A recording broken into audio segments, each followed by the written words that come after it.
বাপেরা, নওজওয়ানেরা, তরুণেরা, আল্লাহ নবী, নূহ নবী, দয়া নবী ওপরে অনেক জুলুম অত্যাচার হয়েছে। এত কষ্ট আমার নবী পাক পেয়েছে, কোন নবীরই কষ্ট পাইনি। আমার নবী পাক আল্লাহ এত দিক দিয়ে আজমেছে, কোন নবীদেরকে ওইভাবে আজমাইনি। এ যুবকেরা, আল্লাহ যাকে যত বেশি ভালোবাসে দুনিয়া জমিনে আল্লাহ তাকে তত বেশি আজমায় এবং দুনিয়াকে দেখিয়ে দেয় আমার বন্ধুকে যদি আমি এত পরীক্ষা নি তাহলে তোদেরকে পরীক্ষা নেব তো বটে, কিন্তু তোদের পরীক্ষা হালকা নিচ্ছি, এই হালকা পরীক্ষায় তোরা বিগড়ে যাচ্ছিস। তাহলে তোরা যে আমাকে ভালোবাসিস বলি, এই ভালোবাসাটা তোদের ছলনা ছিল, এই ভালোবাসা তোদের নাটক ছিল। ভালোবাসা যদি সত্য হয় তাহলে তোদের তো দিলে শাহাদাতের তামান্না দরকার। আল্লাহর ঘরের জন্যে, মসজিদ মাদ্রাসার জন্যে, কবরস্থান, ঈদগাহ, খানকার জন্যে আমি জীবন দিয়া পছন্দ করব। এই অন্যায় কানুনকে মেনে নিতে পারবো না। আমি জীবন দিয়া পছন্দ করব। পুলিশের থানার জুলুমকে ভয় করব না। আমি জীবন দিয়া পছন্দ করব। কারো নিষেধকে আমি মানব না, কেননা এটা আমার অধিকার। যেমন দেশ দিয়েছে তেমন পাশাপাশি এটা আমার ইমানি দায়িত্ব। আমার মসজিদের জন্য আমাকে কথা বলতে হবে, আমার মাদ্রাসার জন্য আমাকে কথা বলতে হবে, আমার কবরস্থান, আমার ঈদগাহর জন্য কথা বলতে হবে। শুধু কথা নয়, এই জায়গাকে আবাদও আমাকে করতে হবে। এই জায়গাতে যুবকদেরকে ভিড় করতে হবে, এই জায়গাতে তোমাদেরকে আসতে হবে। কোরআনের মাহফিলগুলোকে আরো বেশি বেশি করে করতে হবে। শুধু করলে হবে না, ওই মাহফিলকে আবাদ করতে হবে। কিন্তু আজকে কোরআনের মাহফিলের নামে, জলসা দিবার নামে মেলা হচ্ছে। ওই মেলাতে লাগত দুন্না আসছে, ওই মেলাতে নানা রকম দোকান বসছে এবং সেই দোকানকে কেন্দ্র করে তোমার আমার বেটিগুলো, তোমার আমার ঘরের মা বোনগুলো রাস্তায় ভিড় করতে লেগেছে, লাইটিং দেখছে। আর দূর থেকে কিছু চরিত্রহীন ছেলে এই সুযোগে এসে তোমার আমার বোনের দিকে নানা রকম নজরে তাকাচ্ছে, ইফটিজিং করছে, নোংরা কথা বলছে। এ জলসা কমিটি আল্লাহর কাছে কিয়ামতের দিন তো ধরা পড়বেই পড়বে। দুনিয়ার জমিনেও আল্লাহ তোমাকে জিল্লাত দেবে, তোমাকে জালিম হুকুমত দিয়ে শাস্তি দেবে। তাই সব জিনিসই করো, কিন্তু নবী পাক যেভাবে করতে বলেছে যদি নবীর তরিকায় করতে না পারো, নিজে থেকে যদি বন্ধ করে দাও, কমসে কম নিজে গুনাহগার হবে কিন্তু ইসলামের দুশমনটা হবে না। কিন্তু ইসলামের নামে চাঁদ রাত উপলক্ষ করে মেলা দেবে, ফাংশন দেবে, চাঁদ রাত উপলক্ষ করে খেলা দেবে। আর ওই খেলাতে, ওই মেলাতে বেঈমান কাফের অত্যাচারী নেতারা আসবে, খেতে কাটবে, ছেলে মেয়ে একসাথে ঘুরবে। কি উপলক্ষ করে হচ্ছে? ঈদ উপলক্ষ করে। আমার নবী ঈদ উপলক্ষ করে এই সব তো দিয়ে যায়নি। তাহলে মুসলমান, তুমি ধর্মের মধ্যে এখনো কোথা থেকে ঢুকালে?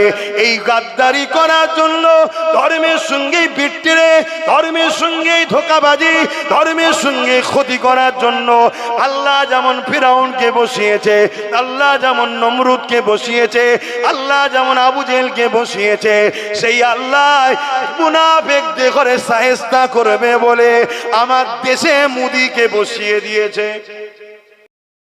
জালিম হুকুমতকে বসাই দুই কারণে। এক হলো মুমিনদের ইমানের পরীক্ষার জন্য, আর মুনাফিকদেরকে তাদের পাওনা বুঝিয়ে দিবার জন্য। আমরা দেখেছি পাকা আমের সাথে কাঁচা আম মিশে থাকার জন্য কখনো কখনো ঝড় এলে কাঁচা আমও একটা দুটো পড়ে না। আল্লাহ নবী জানিয়ে দিলেন দুই শ্রেণীর লোক মার খাবে। এক শ্রেণীর মানুষ হলো অন্যায় করার জন্য মার খাবে, আর এক শ্রেণীর লোক মার খাবে কারা? যারা অন্যায় করেনি কিন্তু অন্যায়ের বিরোধী করেনি, তার জন্য শাস্তি হবে। তাই হযরত লূত আলাইহিস সালামকে আল্লাহ বলেছিলেন, ও হযরত নবী লূত আলাইহিস সালাম, আমি আল্লাহ ৮০,০০০ লোককে মারবো, তার মধ্যে থেকে ৪০,০০০ ভালো, ৪০,০০০ খারাপ। একটা মহামারী দিয়ে আল্লাহ পাক মারবে ৮০,০০০ লোক, তার মধ্যে ৪০,০০০ ভালো, ৪০,০০০ খারাপ। হযরত নবী লূত আলাইহিস সালাম আল্লাহ পাককে বললেন, আল্লাহ অন্যায় করেছে শাস্তি পাবে, ভালো লোকগুলোকে কেন আপনি মারবেন?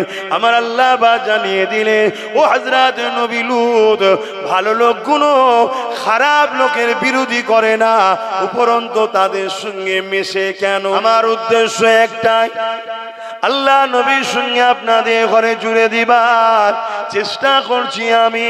যদি নবী পাকের সঙ্গে জুড়ে যেতে পারেন, আরে জুলুম তো হবে, আবু জেহেল তো থাকবে, উতবা তো থাকবে, সাইবা তো থাকবে, আবু লাহাব তো থাকবে, যদি উমাইয়া না থাকে, বেলাল যে আল্লাহ রসুলকে ভালোবাসে, কতটা ভালোবাসে, এ ওয়াজ যে তোমাকে আমরা শোনাই, এ ওয়াজ তাহলে কি করে শোনাবো? দুনিয়া কি করে জানবে প্রেমিক কাকে বলে? এ যুবকেরা, তরুণীরা, বাপেরা, এই জালিম আল্লাহ পাক পাঠায় মুমিন মুমিনাদের ইমানের পরীক্ষার জন্য, ওই জালিম আল্লাহ পাঠায় মুনাফিক দিগকে শাস্তি দিবার জন্য। এ যুবকেরা, তরুণীরা, বাপেরা, আবু জেহেল, উতবা, সাইবারা, উমাইয়া থেকে শুরু করে হযরতে বেলাল হুজুরের উপরে কত জুলুম অত্যাচার করেছিল। হযরতে বেলাল হুজুরকে এমন করে পায়ে দড়ি বেঁধে, কোমরে দড়ি বেঁধে মক্কার বাজারে নিয়ে এসে সবার সামনে জুলুম শুরু করে দিল। এলাকায় মানুষ ভিড় করে ফেললো, সবাই জিজ্ঞাসা করতে লেগেছে, কেন বেলালকে মারতে লেগেছো? বেলাল কি খুন করেছে? না খুন করেনি। বেলাল কি চুরি করেছে? না চুরি করেনি। বেলাল কি মারপিট করেছে? না মারপিট করেনি। তাহলে কেন মারো? সবাই জিজ্ঞাসা করে। উমাইয়া বলতে লেগেছে, এই বেলালকে আমি খরিদ করেছি, আর এই বেলাল নিজের জীবনটা আমাদের কথায় আর চালাইনি, মুহাম্মদ রাসূলুল্লাহর কথাই চালাতে লেগেছে। এই মুহাম্মদ রাসূলের দিকে চলে গেছে, এই জন্যে মারতে লেগেছি। ওই সময় সবাই মিলে মারতে লেগেছে, কিন্তু হযরতে বেলাল এত মার খাবার পরও জবান দিয়ে একটাই কথা বলেছে, এ আমার উমাইয়া শুনে রেখে দাও, তোমরা আমাকে যত মারো না কেন, এমনকি যদি মারতে মারতে মেরে ফেলো, আমি আল্লাহ ও নবী ছাড়া অন্য কাউকে মানব না। আর আজকে আমাদের ঈমান কোথায় বলো? আমাদের ঈমান কোথায়? 1000টা টাকার জন্য নিজের পর্দার মেয়েকে বাইরে বার করে দিচ্ছি, লাইন দিতে যা, ভাড়া লিয়ায়, এবার ভাতা লিয়ায়, নাউজুবিল্লাহ, ভাতা লিয়ায়। পাঠাচ্ছে না পাঠায়নি? মুসলমানের ঘরে, বেটিদের ঘরে বাইরে বার করেছি না করিনি? আরে ইসলামের দুশ্মন তো চাইবে মুসলমানের পর্দাকে তুলে দাও। পর্দা যদি মুসলিম বেটিরা করে, আল্লাহর সাহায্য মুসলিম বেটিরা পাবে। এদেরকে কেউ চরিত্র হরণ করে নষ্ট করতে পারবে না। শুনছেন তো নাকি? হযরতে ইসমাইল আলাইহিস সালামের আম্মাজান, হযরতে আম্মাজান হাজেরা ছোট্টবেলা থেকে নিজেকে গোপন করেছিলেন, বাপ ছাড়া তখনও বেগানা পুরুষ তাকে দেখেনি। যখন জালিম বাদশা তিনাকে পার্সোনাল কামরায় নিয়ে গিয়ে জোর করে তিনার ইজ্জত লুণ্ঠন করতে গিয়েছিলেন, শুনেছেন তো? জালিমকে আল্লাহ জমিনের মধ্যে মার্বেলের ঘরেতে পাকা সানেতে পুঁতে দিয়েছিল, তিনবার হয়েছে। লাস্টে আম্মা হাজেরার কাছে ক্ষমা চেয়েছে। জানেন না? জানেন না কেন? আম্মা হাজেরার বেলায় হলো, তোমার ঘরের মেয়ের বেলায় হচ্ছে না কেন? আমার আল্লাহ কি তাহলে আম্মা হাজেরাকে ভালোবাসে, তোমার ঘরের বেটিকে ভালোবাসে না? না, আমার আল্লাহ তখন শক্তিশালী ছিল, এখন দুর্বল হয়ে গেছে? নাউজুবিল্লাহ মিন জালিক। আল্লাহ ক্ষমা চাইছি, বুঝাবার জন্য বললাম। লা হাওলা ওয়ালা কুওয়াতা ইল্লা বিল্লাহ, আল্লাহু সাইয়্যুন কাদির। তিনি কখনো দুর্বল হননি, দুর্বল তিনাকে স্পষ্ট করতে কখনোই পারেন না। জোরে বলুন সুবহানাল্লাহ। কিন্তু আজ আমাদের মা বেটিদের ঘরে বড় প্ল্যানে মেলা দেওয়া হচ্ছে, মুসলিম এলাকায় যাত্রা দেওয়া হচ্ছে, মুসলিম এলাকায় মেলা দেওয়া হচ্ছে, পার্টি থেকে করা হচ্ছে। কেন? যাতে করে মুসলিম মেয়েরা বোরখা পরে হলেও যেন আসে, বোরখা পরে হলেও যেন আসে। এক তো বেপর্দা হয়ে গেলে বেপর্দার শাস্তি পেতিস এবং পাপ জায়গায় যাওয়ার শাস্তি পেতিস, কিন্তু বোরখাকে খারাপ জায়গায় নিয়ে যাওয়ার জন্য, ইসলামকে হারাম জায়গায় জড়ানোর জন্য ওই নারীর ঈমানটাই চলে যাচ্ছে। তাহলে কিভাবে আমাদেরকে বেঈমান বানাচ্ছে বুঝতে পারছেন? কারা বানাচ্ছে? আলেম উলামারা। এক কথা বলছেন না তো? সমাজে যাদেরকে আমরা তোষামতি করে মাথায় তুলি, তারাই তো আমাদেরকে বেঈমান বানাচ্ছে। আমাদের চাকরি দেয় না তারা, আমাদের রুজি রুটি তারা দেয় না, আমাদের খোঁজ খবর রাখে না, আমরা কিছু বিপদে পড়লে সাথ দেয় না। আমাদের ওয়াকফ বিলের জন্য মসজিদ মাদ্রাসাকে দখল করার জন্য ও যেমন চুরি করার চেষ্টা করছে, ইনি আবার বলছে দিল্লি চলে যাও, এখানে আন্দোলন নয়। এক্ষেত্রে কোনো বেটা আমাদের সাথ দেয় না। দেবে কি? স্কুল বন্ধ কর, মদের দোকান দে। কেন মদের দোকান দেবে? যাতে করে মুসলিম ঘরের যুবক ছেলেটা 10 বার দূরে থাকলেও 11 বারের মাথায় যেন একবার মদটা খেয়ে নেয়। আর মদটা যখনই খাবে ওর শরীরে হারাম ঢুকে গেল, ওই শরীরের রক্তটা হারাম হবে। হারাম রক্ত যে শরীরে থাকে ওই শরীর কখনো তোমার ভালো আল্লাহর পাক জান্নাতে এবং দুনিয়ায় আল্লাহ সাহায্য, তার দ্বারা পাপ করা, খুন করা, জুলুম করা সহজ না, সহজ না। একটা নারী একটা মুসলিম ছেলেকে খারাপ করার জন্য উঠে পড়ে লেগেছে। এসব তো ইতিহাসও আপনারা পড়বেন না, এটা নতুন নয়, যুগ যুগ ধরে চলে আসছে। মুসলিমদের ঘরে পাপ রাস্তায় নামাও, কেন পাপ রাস্তায় না নামলে এরা আল্লাহ সাহায্য পাবে। আর আল্লাহ সাহায্য যদি পায়, বদরে 313 জন যেমন জিতেছে এরাও জিতবে। জোরে বলুন সুবহানাল্লাহ। আল্লাহ সাহায্য পেয়েছিল হযরতে সালাউদ্দিন আইবি, মোহাম্মদ বিন কাসেম, তারা আল্লাহ সাহায্যে অল্প সংখ্যা নিয়ে বারবার বিজয় লাভ করেছে। জোরে বলুন সুবহানাল্লাহ। আল্লাহ সাহায্য পেয়েছিল হযরতে খালিদ বিন ওলীদ, মাত্র 3000 সৈন্য নিয়ে 2 লক্ষ রোমের বিরুদ্ধে লড়াই করে আল্লাহ তাকে সেখান থেকে বিজয়ের সাথে, সম্মানের সাথে ঘরে ফিরিয়েছে। জোরে বলুন সুবহানাল্লাহ। ভাবতে পাচ্ছেন 3000 অপর দিকে 2 লাখ, এটা গল্প নয়, এটা বাস্তব।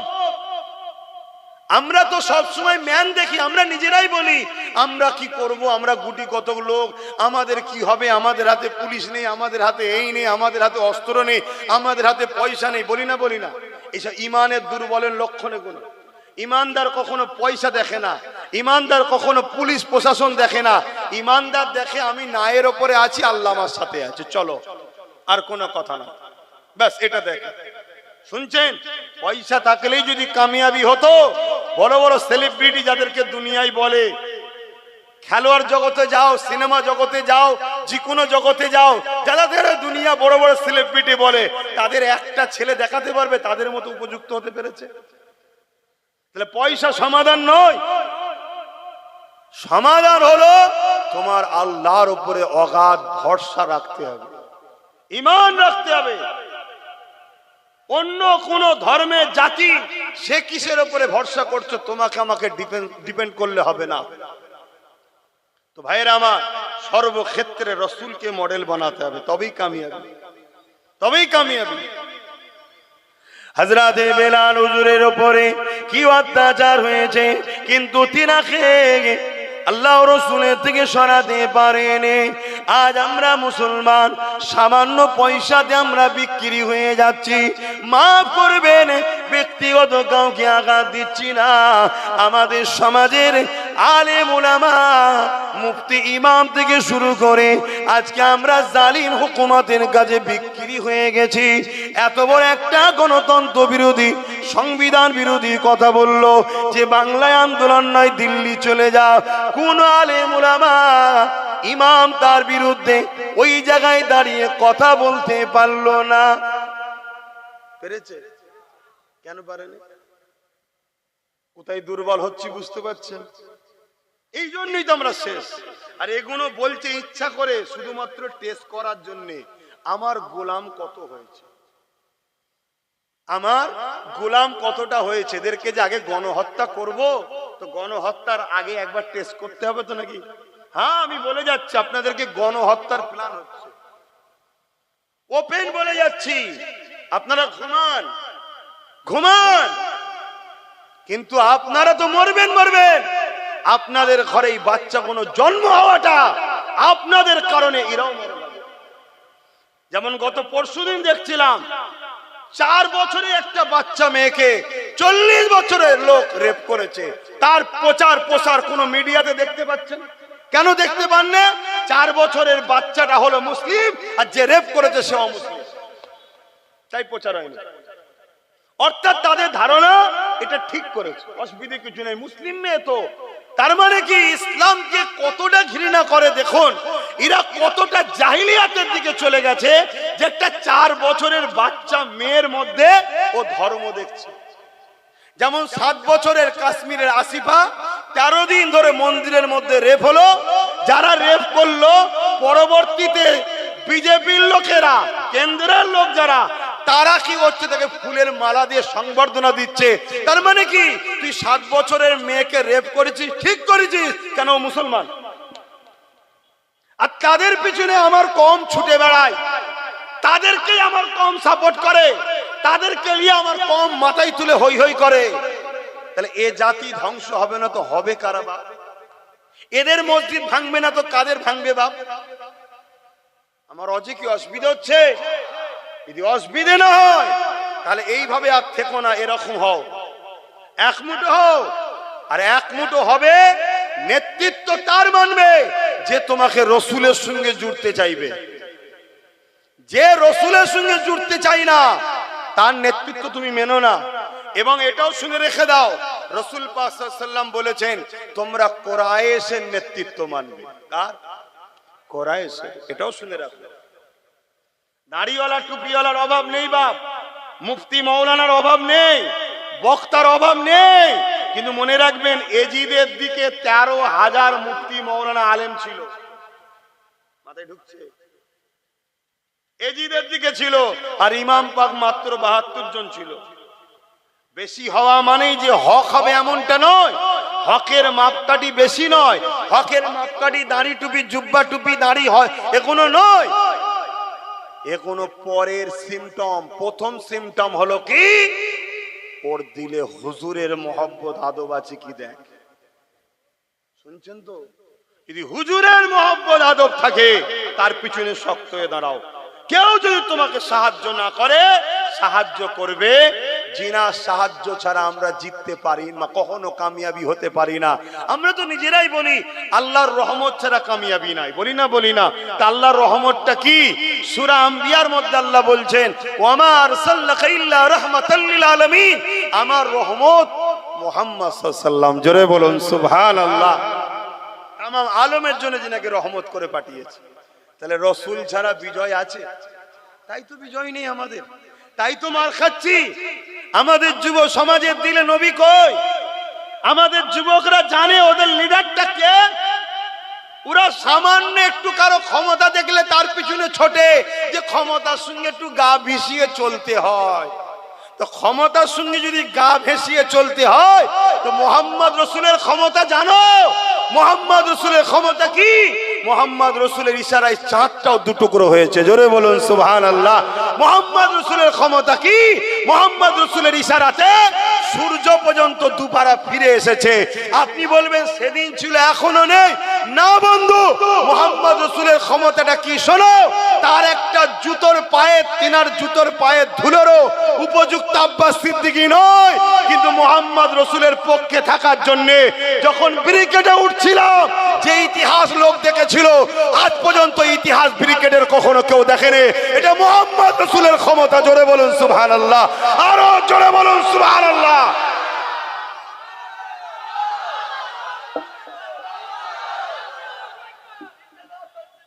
মোহাম্মদ রসুলের ক্ষমতা জানো নাকি? মোহাম্মদ রসুলের একটা গোলাম, একটা গোলাম এই বাংলায় কি কেন্দ্রকে রাজ্য উভয় সরকারের ঘুমকে হারাম করে দিয়েছে, নাম তার নওশাদ সিদ্দিকী। একটা গোলাম। শুনছেন তো নাকি? কষ্ট হলো নাকি কথা শুনে? আরে বাস্তব কথাটা শোনো। তুমি কার পিছনে ছুটছো? তুমি কোন মুসলমানকে কম্পেয়ার করছো? হ্যাঁ, হজ হাউসের মধ্যে মদের বোতল পাওয়া যাচ্ছে, যেখানে মদ থাকে সেখানে নারী জাইনের কি মানে আছে? সেখানে তুমি এহরাম বেঁধে হজ করতে যাচ্ছ? তাহলে তোমার হজটাকে, এত পবিত্রটা জিনিসটাকে রাজ্য সরকার কিভাবে তুচ্ছ করছে বুঝতে পারছো না? কথা মাথায় ঢুকছে?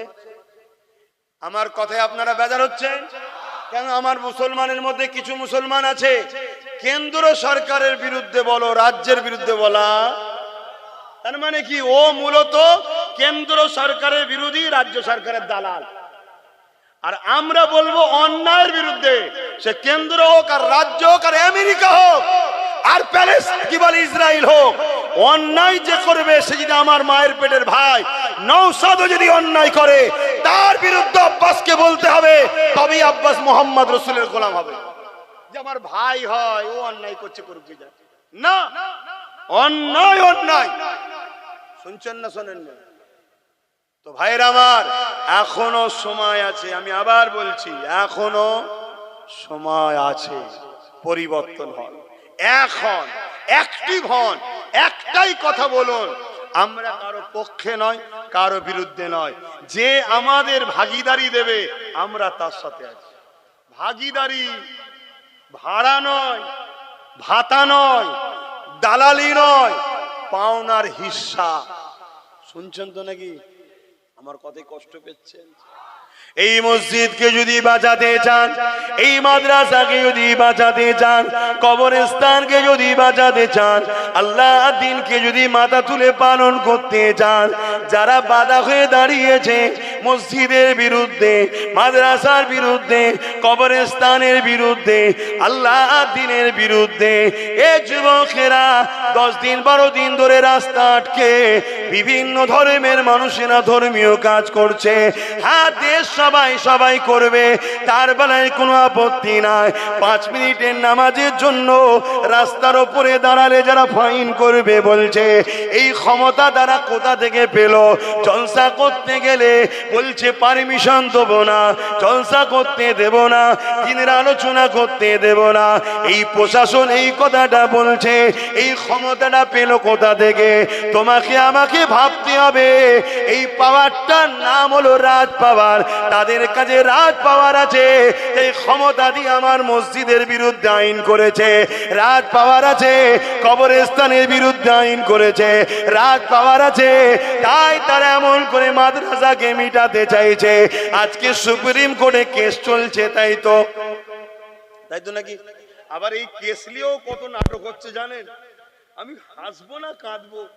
কিছু লোক দেখি খালি খামাকায় সুপ্রিম কোর্টে ঘুরতে যাচ্ছে, যে ফটো তুলে ছেড়ে বলছে কেস করে দিচ্ছে, মানে সমাজের কাছে আমি হুজুর হব, নেতা হব। শুনছেন তো নাকি?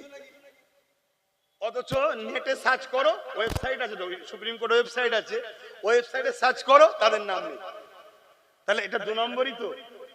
এইভাবে যদি আমার কওমের মাথায় বসে মোল্লা মলি সাহেবদের একটা অংশ 2 নম্বরই করে, তাহলে এই জাতি ধ্বংস তো হবে ভাব। আর তাদের ঘরে যদি আমরা আপন মনে করেলি বিপদ আছে না? খুব ভালো তাহলে শোনে, তাহলে কেসটা চলছে সুপ্রিম কোর্টে, তাই তো নাকি? কিন্তু উত্তরপ্রদেশে অলরেডি মসজিদ, মাদ্রাসা, কবরস্থান বোল্ডুজার দিয়ে সব ভেঙে শেষ করে দেওয়া হচ্ছে। তা সুপ্রিম কোর্ট মানছে? মানছে? তাহলে কোন পাওয়ারে মানে না? জোরে বলুন, জোরে বলুন। ও ভালো বোঝো, আছে তোমাদের রাজ পাওয়ার? বলো, তোমাদের রাজ পাওয়ার আছে? আর কেউ যদি বলে কেন নেই, কে বলেছে? আমাদের তো দিদি আছে। কে বলেছে মমতা তোমাদের? মমতা যদি তোমাদের হয়, তাহলে যখন আমার রাসূলুল্লাহর বিরুদ্ধে কথা হলো এই বাংলায় আন্দোলন করার সময়, কেন বলেছিল দিল্লি চলে যাও? বলেছিল না? বলেন। মমতা যদি তোমাদের হয়, তাহলে ওয়াকফ আন্দোলন এই রাজ্যে হবে বিজেপির বিরুদ্ধে আন্দোলন, তাই তো নাকি? ওয়াকফটা তো বিজেপি আইন করেছে, ওর বিরুদ্ধে আন্দোলন। তুমি যদি সত্যি বিজেপির বিরোধী হও, তোমার তো উচিত এদের সাথ দেওয়া, এরা আরো বেশি করে বিরোধী করুক, তোমারই তো ফায়দা হবে। না না, আমিও তো চাই মসজিদ মাদ্রাসা শেষ হোক। কেন? বিজেপিও যার ইশারায় চলে, আমিও তার ইশারায় চলি। আমাদের মেন অফিস হলো নাগপুরে। বুঝছো না? বুঝুনি? এবারে যদি কোনো বন্ধুর আমার কথায় সমস্যা হয়, আমি তাকে ঠান্ডা মাথায় বলবো একটু মন দিয়ে শোনো, শোনার পরে যদি মনে হয় লিবার নেবে নাই বাদ দেবে। আচ্ছা, বিজেপি ওয়াকফ কালা কানুনে কি কি আইন করেছে জানেন আপনারা? হ্যাঁ, সব বলার তো সময় নেই এখন, একটা শুধু বলছি। তার মধ্যে একটা আইন করেছে যে ওয়াকফ কমিটির মধ্যে, বোর্ডের মধ্যে অমুসলিমকে রাখতে হবে। তা আমার মসজিদ কমিটি, মাদ্রাসা কমিটি, কবরস্থান কমিটি, ধর্মীয় কমিটিতে অমুসলিম থেকে কি করবে? এটা হলো বিজেপি করতে চাইছে, কেন্দ্র সরকার এটা করতে চাইছে। কথা মাথায় ঢুকছে? এটা ঠিক করছে না অন্যায় করছে? এর বিরুদ্ধে লড়াই দরকার আছে না নাই? লড়াই হচ্ছে, প্রতিবাদ হচ্ছে, সুপ্রিম কোর্টে কেসও হচ্ছে। এমনকি গর্বের সাথে বলছি নওশাদ সিদ্দিকও কেস করেছে, কেস চলছে। আজকে আবার একটা শুনানি ছিল, কিন্তু তিনি জজ সাহেব রায় দিয়েছে 15 তারিখ আবার শুনানি হবে। কেন 13 তারিখে জজ সাহেবের রিটার্ন আছে। আমি কিন্তু ভয় খাচ্ছিলাম, রিটার্ন যখন আছে ঘাবড়ে না যায়। কেন আমরা দেখেছি বাবরির রায় যে দিয়েছিল তার রিটার্নই ছিল, রায়টা দিয়ে টুক করে বেরিয়ে গেল। তো যাক, এই জজ সাহেবকে ধন্যবাদ জানাই যে দেশের সংবিধানকে আপনি মান্যতা দিয়ে আপনি আরো শোনার জন্য সুযোগ দিয়েছেন। মানুষের আস্থার উপরে যেভাবে রায় দিয়েছিল বাবরি মসজিদের বিরুদ্ধে, ওই জজকে ধিক্কার জানায়। সংবিধানের বিরোধী কাজ করেছে ওই জজ সাহেব, কিন্তু এই জজ সাহেব তিনি যথেষ্ট সংবিধানকে মান্যতা দিয়ে আগামী দিন ঠেলে দিয়েছে, তাই তেনাকে ধন্যবাদ জানাই। মনে রাখবেন, জজ সাহেব একটা মানুষ, তিনিও যদি সংবিধান বিরোধী কাজ করে সেও কিন্তু আমাদের আপন নয়। কেন দেশ আগে, সংবিধান আগে, জজ আগে নয়। মাথায় ঢুকছে না? ঢুকে নেই। আমাদের মধ্যে একটা প্রচলন আছে, কোর্ট যখন বলে দিয়েছে আর বলা যাবে না, এটা ভুল কথা। সংবিধান বিরোধী যদি রায় হয় মানা যাবে না। সংবিধানের পক্ষে হলে আব্বাসের ঘাড়কে মানতে হবে। শুনছেন না? সুপ্রিম কোর্ট রায় দিয়েছে 15 তারিখে আবার শুনানি হবে। শুনছেন তো? আমরা অপেক্ষায় থাকবো। আন্দোলন বন্ধ করে ঘুমাবো তো নাকি? ঘুমাবেন না কেন? অনেকে তো আন্দোলন বন্ধ করে দিয়েছে। কেন? দিদি বলে দিয়েছে আমি তো বাংলায় করতে দেবো না, কেন আন্দোলন করছিস, তাই বন্ধ করে দিয়েছে, দিয়ে সব ঘুমোচ্ছে।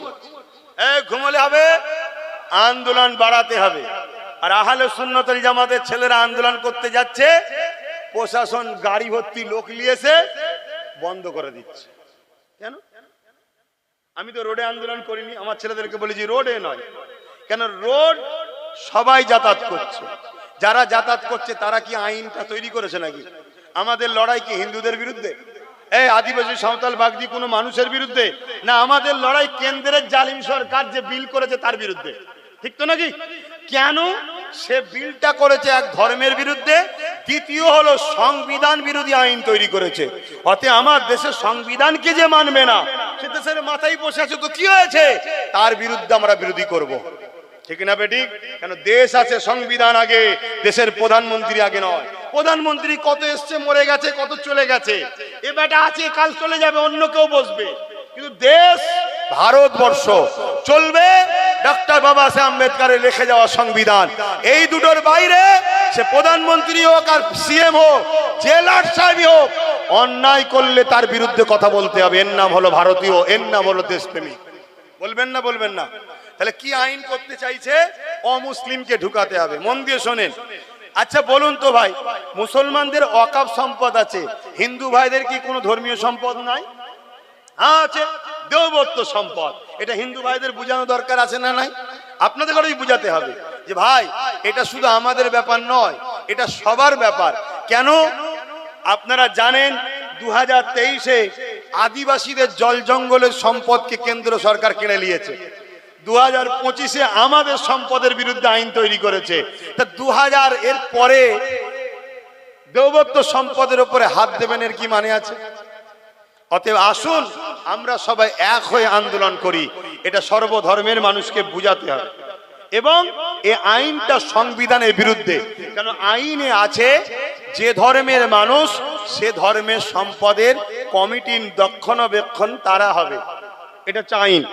তাই হিন্দু ভাইদের দেবত্ব সম্পত্তির যে কমিটি আছে তার মধ্যে লেখা আছে ও হিন্দু থাকতে পারবে না। ভুল লিখেছে না ঠিক লিখেছে? ঠিকই লিখেছে। তার ধর্মের ব্যাপারে মুসলমান ঢুকে কি করবে? সেখানে সেখানে মন্দিরের ব্যাপার রয়েছে, তার ধর্মীয় কালচারের ব্যাপার রয়েছে, আমরা কি বুঝি? তার ধর্মীয় জিনিস সে থাকবে, তাহলে তাদের কমিটিতে লেখা আছে ও হিন্দু থাকতে পারবে না, শুধু হিন্দু যে হবে সে থাকবে। ঠিক তেমন খ্রিস্টানদের সম্পদ আছে, খ্রিস্টানদেরও লেখা আছে খ্রিস্টান ছাড়া অন্য ধর্মের লোক থাকতে পারবে না। প্রত্যেকের এরকম সিস্টেম আছে। ঠিক তেমনি মুসলমানদেরও লেখা আছে মুসলমান ছাড়া অমুসলিম ওয়াকফ বোর্ডে ঢুকতে, জোরে বলুন, পারবে না। এই আইনটাকে বাদ দিয়ে, সংবিধানের এই ধারাটাকে বাদ দিয়ে জোর করে গায়ের জোর সংখ্যাগরিষ্ঠতা দেখিয়ে বিজেপি আইন তৈরি করছে কি ওর মধ্যে অমুসলিম ঢুকবে ওয়াকাফের মধ্যে, বাকি সব ধর্মের যা আছে থাকবে, শুধু মুসলমানদেরটাই ঢুকবে। কথা বুঝছেন তো নাকি? এটা অন্যায় করছে না করেনি? একটু সাড়া দেবেন তাড়াতাড়ি। অন্যায় করছে, তাহলে এই অন্যায়ের বিরুদ্ধে কেস চলছে। সুপ্রিম কোর্টের জজ সাহেব যথাযথ প্রশ্ন করেছে কি, তোমরা আজকে ওয়াকাবে অমুসলিম ঢুকাচ্ছ, তাহলে অন্য সম্পদে মুসলমান ঢুকাবে তো? সুপ্রিম কোর্ট জিজ্ঞেস করেছে। চর খেয়েছে আইনের, চর খেয়েছে কেন্দ্র সরকার, আইনের চর খেয়ে মুখ ভুতা করে পালিয়ে গেছে। কথা বুঝে আসছে তো? সেই জায়গাতে এটা অন্যায়, এর জন্য আন্দোলন আরো অনেক ভয়ানক ভয়ানক করেছে। কিন্তু আমি আপনাদেরকে একটা তথ্য দেবো আজকে, বলবো না থাকবে, কষ্ট হবে না তো কারো? তাহলে কেন্দ্র সরকার অমুসলিমকে ঢুকাবার জন্য আইন করেছে, সুপ্রিম কোর্ট সেটাকে রুখে দিয়েছে। এখনো কি ঢুকাতে পেরেছে? জোরে বলেন। পারেনি। কিন্তু পশ্চিম বাংলা সরকার 2024-এ পশ্চিম বাংলা ওয়াকফ বোর্ডে দুটো অমুসলিমকে ঢুকিয়ে দিয়েছে। তাহলে কে এক কাঠি বাড়া? আমরা নবী ছেড়ে কত ঠকছি, বুঝতে পেরেছো? এই জায়গায় নবীর কি কথা আছে বা শুনতে হবে। নবী বলছেন, প্রকাশ্য দুশ্মনের কাছে আমার উম্মত হারবে না, আমার উম্মত প্রকাশ্য দুশ্মনের কাছে বিজয় লাভ করবে। জোরে বলুন সুবহানাল্লাহ। আমার ভয় হয় আমার উম্মতকে বন্ধু সেজে পিছন থেকে ছুরি মারবে ধোঁকাবাজ মুনাফিকরা, আমার উম্মতকে শেষ করবে। তার প্রমাণ দেখুন, প্রকাশ্য দুশ্মনী করতে গেছে, কেস চলছে, বিশাল লড়াই পুরো দেশ জুড়ে চলছে। আর দেখুন ঘুমটা দিয়ে চুপি চুপি ঢুকিয়ে দিয়েছে দুজনকে। শুনছেন তো নাকি? কষ্ট হলো, মনে কষ্ট হলো। যদি তোমার কাছে মসজিদ মাদ্রাসা আগে হয়, তাহলে আব্বাস সিদ্দিকীর কথা কষ্ট হবে না। কারণ আমার ওয়াকফ বোর্ডে কেন মুসলিমকে রাজ্য সরকার ঢুকালো, এর কৈফিয়ত নেওয়ার দরকার আছে না নাই? এত আন্দোলন হচ্ছে ওয়াকফ বাঁচাও, ওয়াকফ বাঁচাও, কখনো কারো মুখ থেকে শুনেছো যে এই দুজনকে কেন ঢোকানো হলো? জবাব দাও। তাহলে এরা আন্দোলন করছে এর পক্ষে ওর বিরুদ্ধে। এরা মোটেও আল্লাহর জন্য আন্দোলন করেনি, এরা এর দালালি করছে, ওর বিরোধী করছে। কেন এর দালালি করছে? এ ওয়াকফ থেকে কিছু কিছু দেয়, তুইও খা আমি খাই, তুই খা আমি খাই, গরিব যেন না পায়। অ্যাকচুয়ালি ওয়াকফটা তো গরিবদের। শুনছেন না শোনেন না? এই যে আপনাদের পাশে পীর আব্বাস আলী গোরাচাঁদ হুজুরের মাজার হাড়ুয়ায় 900 বিঘে জায়গা, তার মধ্যে মাত্র আছে 3.25 বিঘে, 3 বিঘেও নয়, আমি রাউন্ড ফিগারে 3 বিঘেই ধরছি। তাহলে 900 থেকে 3 বিঘে থাকলে বাকি কত বিঘে হারিয়েছে? 900 বিঘে থেকে চাচা 9 বিঘে নয় আব্বা, 900 বিঘে থেকে 3 বিঘে আছে 897 বিঘে। এই পশ্চিম বাংলা সরকারের নেতা মন্ত্রী আমলা চামলারা সব ঝেড়ে খাচ্ছে। তাহলে এরা কি ওয়াকফের বিরুদ্ধে? এই ওয়াকফ কালাকানুনের বিরুদ্ধে এরা মনে হচ্ছে? মাথায় ঢুকছে না ঢোকেনি? আব্বাস সিদ্দিকীর জলসা কেন রুকা হয় বুঝতে পারছেন? আমার জলসা রুকা হয় এই কারণে যে এ তো শুধু কেন্দ্রের বিরুদ্ধে বলবে না, এ তো আমার দুর্নীতিটাও বলবে। অতএব ওকে রোকো, ওকে আসতে দিও না, ওকে আটকাও, ও জলসা করতে দিও না। কিন্তু আমি জানি যদি একটা দরজা কেউ বন্ধ করে, আমি জিনার হয়ে কথা বলছি, তিনি 1000টা দরজা খুলতে পারে। জোরে বলুন সুবহানাল্লাহ। তিনি কে? জোরে বলুন কে? অনেক জালিম অনেক জায়গায় আমাকে জলসায় ঢুকতে দেয়নি, শুনছেন তো? এখন সেসব জালিম জেলের খাঁচার মধ্যে আছে, এখন সেখানে সব দাওয়াত করছে। আমি ঘুরে এসি, কেন শয়তান তখন জেলে আছে, এই সুযোগে ঘুরে এসি। আরো কোন জায়গায় কেউ যদি আমায় রোকে, আল্লাহকে বলবো তাদেরকেও তুমি খাঁচাই ভরে দাও, একটু যাওয়ার শখ যেচ্ছে যাই। কি আমি তো আল্লাহকে বলবো, তা আল্লাহ যখন সময় হবে আমাকে ওই এলাকায় নিয়ে যাবার, আল্লাহ ঠিক জালিমকে খাঁচাই ভরে দেবে, আর না একেবারে কাফন পরিয়ে দেবে, যা চলে যা, একেবারে চলে যা। কথা শুনছেন না শোনেন নে? কিন্তু আল্লাহ যদি হুকুম না থাকে আমি যেতে পারবো? খোদার বিনা হুকুম ছাড়া গাছের পাতা লড়ে? জোরে বলুন।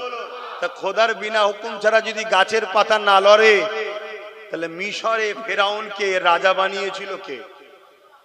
নমরুদকে রাজা বানিয়েছিল কে? সাদ্দাতকে, আবু জেহেলকে, উদবাকে, সাইবাকে কে বানিয়েছে? আবু জেহেলকে ক্ষমতা দিল আল্লাহ, আর সেই আবু জেহেল কষ্ট দিচ্ছে নবী আল্লাহর বন্ধুকে। কথা মাথায় ঢুকছে? কি ব্যাপার, রহস্য কি? রহস্যটা কি? আমার আল্লাহ বলছে তোদের প্রেম আর আমার প্রেম আলাদা।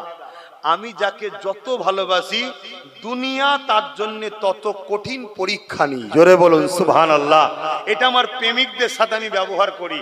আর আমার প্রেমিক যারা এত কষ্টের মধ্যেও জান্নাতে শান্তিতে তারা থাকে। তোরা দেখিস কষ্টে, তারা থাকে আনন্দে। জোরে বলুন সুবহানাল্লাহ। নাই বলুন তো ভাই, আজকে আমার দুশ্মন বাড়ছে না বাড়ে না? কত জায়গায় বিরোধী, কত বাধা, কত সমস্যায় পড়ছি না পড়িনি? কিন্তু আমি যা আরামে আনন্দে আছি এটা আপনাকে ভাষায় বোঝাতে পারবো না। এই হক কথা বলা, নাই কথা বললে যে কি তৃপ্তি পাওয়া যায়, কি শান্তি পাওয়া যায়, একটা কেউ কখনো বলেনি আমাকে ভাড়াটিয়া দালাল। শুনছেন তো নাকি? খুব মন দিয়ে শুনবেন বাপ, কথাগুলো বুঝবেন। তাহলে আল্লাহর পক্ষে থাকবেন তো, নবীর পক্ষে থাকবেন তো, তাহলে কষ্ট তো হবে, পরীক্ষা তো নেবে। কিন্তু মুনাফিক যদি হও, দুনিয়াতেও কষ্ট, আখিরাতেও কষ্ট। বাপেরা, নজওয়ানেরা, তরুণেরা, আল্লাহ নবী, নূহ নবী